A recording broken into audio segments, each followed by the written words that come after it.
In today's video, I'm going to teach you how to create a Google form and automatically integrate it with other apps using Zapier for seamless data management.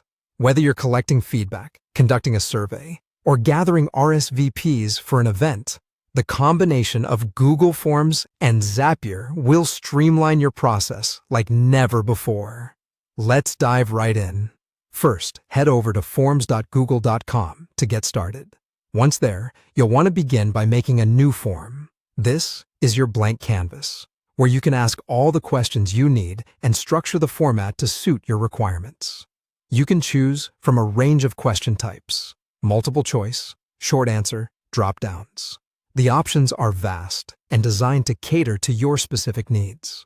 Once your form is crafted to perfection, our next step is to set up a way to collect and analyze the data effectively.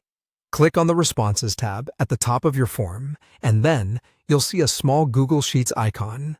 Click the icon to create a new spreadsheet where all the responses to your form will magically appear in an organized manner. This setup allows you to easily keep track of all the information you're gathering. Now that you have your Google Form set up and connected to a Google Sheet, it's time to bring Zapier into the picture. If you're not familiar with Zapier, it's a powerful automation tool that connects different apps and lets them work together without any manual intervention. Let's get started by logging into your Zapier account, or creating one if you haven't already. Once you're in, click on Create Zap to begin crafting your automated workflow. In Zapier, the process begins with selecting a trigger. Here, you'll choose Google Forms as your trigger app and New Form Response as the trigger event. This setup essentially tells Zapier to kick into action every time someone submits a response to your form. Next, follow the prompts to connect your Google account to Zapier. Once linked, you'll be able to pick the specific form you just created, ensuring that this automation will only trigger with it. With the trigger set, the next phase of setting up a Zap is defining the action, the task you want to happen automatically. Let's say you want an email to be sent out each time a new response is submitted.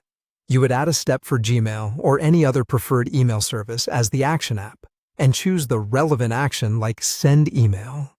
Connecting the app is straightforward. Zapier will guide you to authorize access to your Gmail account. You can then proceed to customize what this email will look like using the data captured from your Google form. Now that we've established our trigger in action, it's critical to test your Zap to ensure everything is in order. Zapier offers a built-in testing feature to simulate the process and verify that everything works as expected. Once satisfied with the test results, go ahead and publish your Zap.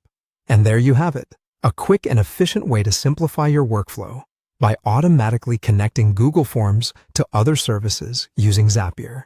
This powerful combination will save you time and keep your operations running smoothly.